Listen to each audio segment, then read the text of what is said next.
Assalamualaikum warahmatullahi wabarakatuh. Saya Nur Amirah Nabilah binti Nur Azmi. Hari ini saya akan berkongsi satu perkongsian yang santai mengenai topik saya iaitu kelebihan surah Al-Fatihah. Sebelum saya memulakan topik saya pada hari ini, izinkan saya mengucapkan ribuan terima kasih kepada pensyarah saya, Dr. Muhammad Zubir, kerana memberi peluang kepada saya pada pagi ini untuk berkongsi topik saya pada hari ini. Baiklah, sudahkah anda mengetahui intipati surah Al-Fatihah? Surah Al-Fatihah merupakan pembukaan surah yang diturunkan di Mekah. Surah ini mempunyai 7 ayat. Surah ini juga adalah surah yang pertama diturunkan lengkap kesurahan ayat dalam Al-Quran.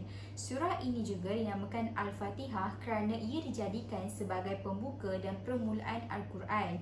Ia dinamakan sebagai Ummul Kitab. Pernah tak anda mendengar surah Al-Fatihah sering dikaitkan dengan Ummul Kitab Al-Fatihah?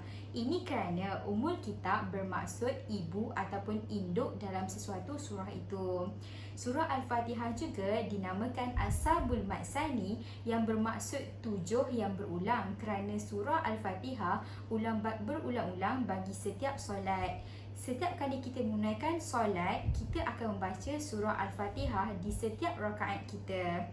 Oleh itu, sebelum saya teruskan dengan kelebihan-kelebihan surah Al-Fatihah, izinkan saya meminjamkan telinga anda untuk mendengar alunan bacaan yang sangat merdu dalam surah Al-Fatihah.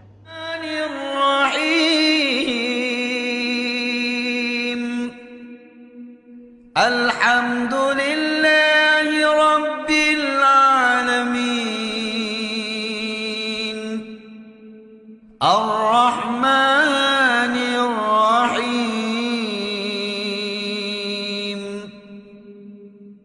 Malik Yawmiddin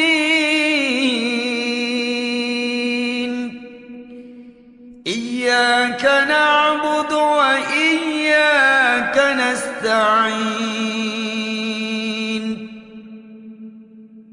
Ihdinas siratal mustaqim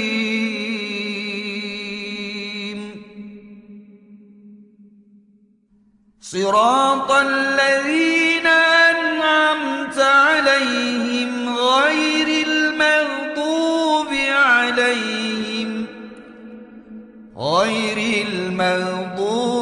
'alaihim waladdallin.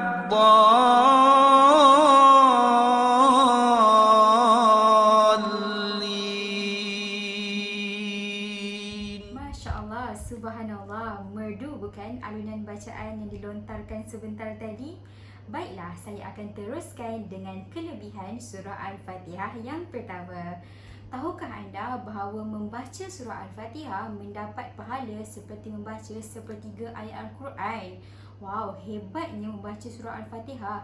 Hanya 7 ayat saja diibaratkan kita membaca sepertiga ayat Al-Quran. Kelebihan yang kedua, setiap satu ayat Al-Fatihah diibaratkan menjadi penutup satu pintu neraka. Bayangkan satu surah Al-Fatihah mengandungi 7 ayat. Ini bermakna 7 pintu neraka akan ditutup setiap kali kita membaca surah Al-Fatihah.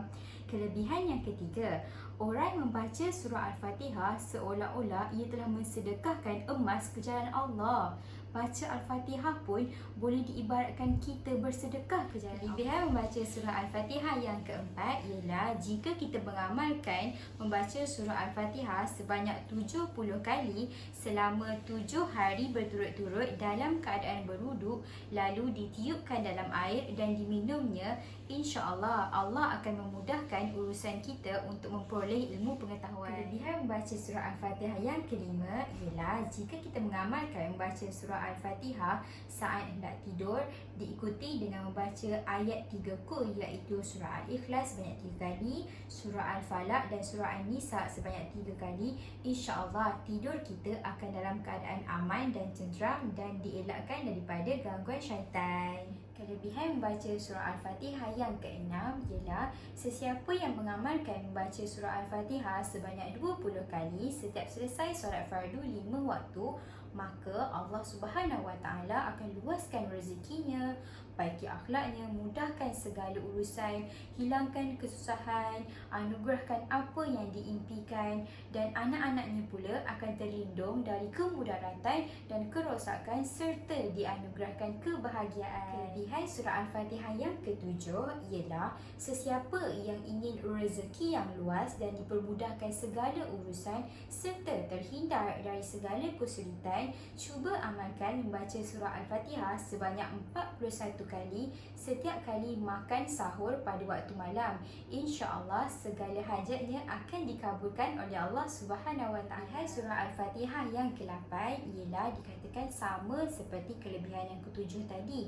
Akan tetapi setengah ulama telah mengesyorkan membaca surah Al-Fatihah sebanyak 40 kali setiap kali selesai solat fardu maghrib dan solat sunat.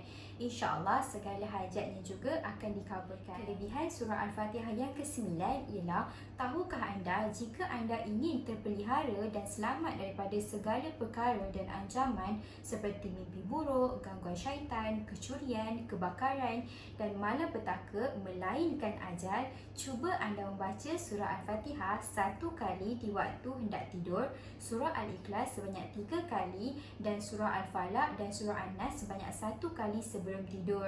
InsyaAllah anda akan terpelihara daripada gangguan-gangguan tersebut. Kelebihan yang ke-10 adalah, tahukah anda bahawa membaca surah Al-Fatihah juga boleh menyembuhkan penyakit, tetapi dengan izin Allah. Bagaimana cara membaca surah Al-Fatihah dapat menyembuhkan penyakit? Bacakan surah Al-Fatihah 40 kali dalam sebadi air. Lalu air yang dibacakan surah Al-Fatihah disapu rata pada keseluruhan badan, dan selebih air yang disapu itu diminum oleh pesakit yang menghadapi pelbagai penyakit. InsyaAllah dengan izin Allah penyakitnya akan sembuh. Kelebihan surah Al-Fatihah yang ke-11 ialah ia juga berjadikan sebagai penawar bisa dan racun. Tahukah anda jika anda disengat binatang berbisa seperti lipan, kalajengking dan pelbagai binatang berbisa yang lain, anda boleh mengambil segelas air yang dicampurkan dengan garam lalu dibacakan surah Al-Fatihah sebanyak 7 kali. Kemudian sapukan pada bahagian yang terkena sengatan binatang berbisa tersebut. Sebahagian air itu diminum. InsyaAllah tawar racun dalam badan akan hilang. Sebagai kesimpulan, itulah serba sedikit kelebihan surah Al-Fatihah yang dapat saya kongsikan kepada anda pada hari ini. Hakikatnya terlalu banyak kelebihan surah Al-Fatihah yang tidak dapat saya kongsikan dalam jangka masa yang agak singkat ini. Terlalu hebat kuasa surah Al-Fatihah sehingga banyak mukjizat surah Al-Fatihah yang dapat kita peroleh.